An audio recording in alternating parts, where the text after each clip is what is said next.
So I cut my mileage in half, or thereabouts, year on year, from 2024 to 2025.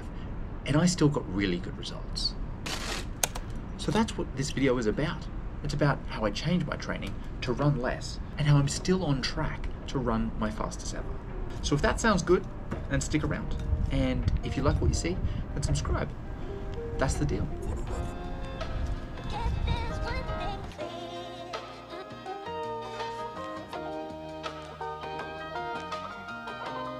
This is Average Dom Slim, a salt-of-the-earth Aussie dude chasing faster times and sharing every step and misstep of his not-so-serious journey. From digging into the science, to a greater extent than does continuous sub-maximal to training. running across the globe, from injury lows to racing highs. Ads is living life, spreading love, and seeing how far and fast he can go. One run at a time.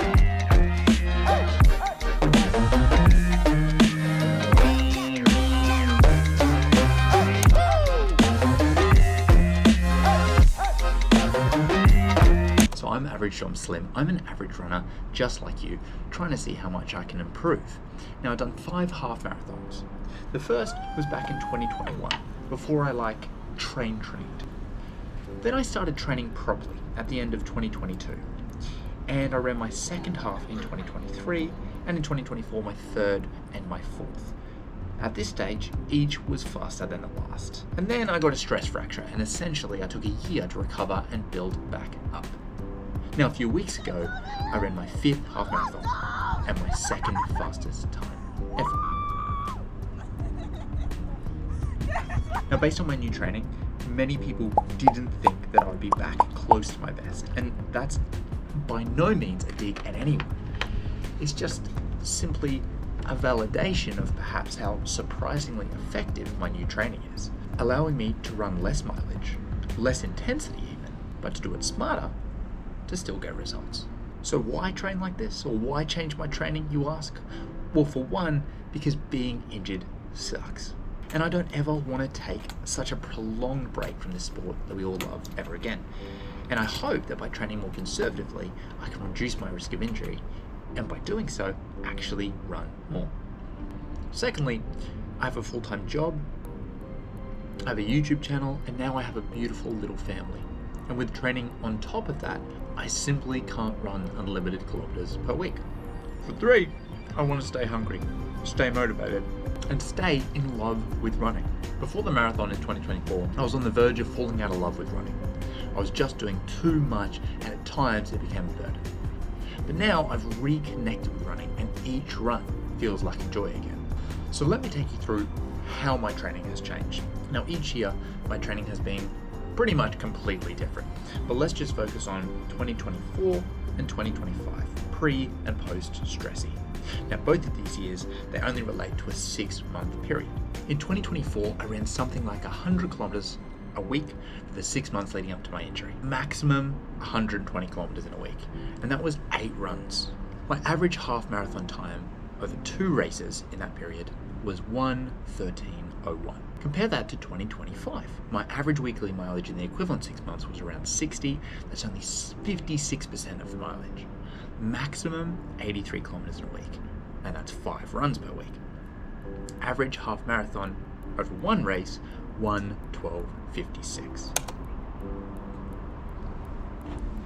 Now I ran an average of 2.7 sessions per week in 2024, comprising intervals, thresholds, tempos, fartlegs, races, and fast long runs. In 2025, I did an average of 1.4 sessions a week. I only focused on workouts that were backed by evidence to have the greatest improvement on performance. No, I only didn't race because I wasn't ready yet, except for park runs. So a key part of my training was to keep doing hard sessions hard. I got my threshold pace down to about the same level. Meanwhile, my easier runs got easier.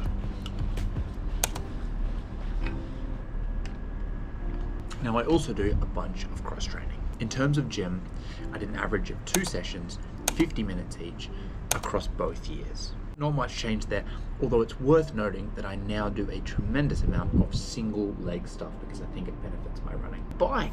This was a big change post-injury. In 2024, I didn't ride at all.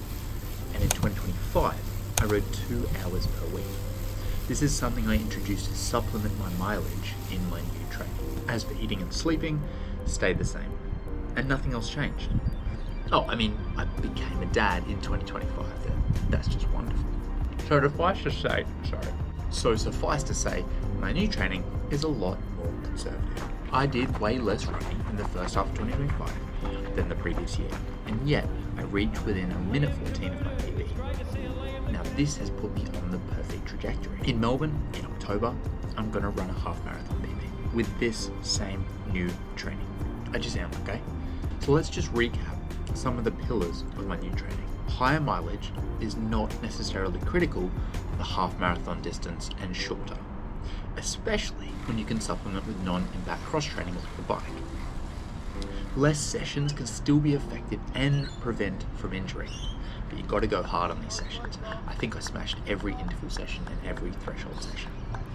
Run real easy on easy runs. This will make it easy to crush the hard sessions too. Have good shoe rotation, always try to eat well and sleep well, and if you can, be a parent. Just gives you that extra something.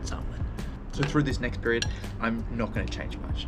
I'm just going to refine my training and keep consistent. So I've got a 10K race in September, so I'll emphasize doing some of that faster stuff on the track, and then from September, I'll go back to the thresholds, doing a bit of that longer stuff. It's never going to work just to control copy, control paste my whole regime as yours, right? But I do hope you take some elements and research them, and if they work for you, refine them and apply it to your training. So let me know your thoughts on my training in the comments below, and if you have questions, I'll be happy to answer them. I'm Average, I'm Slim. Give your mum a call. It's been too long.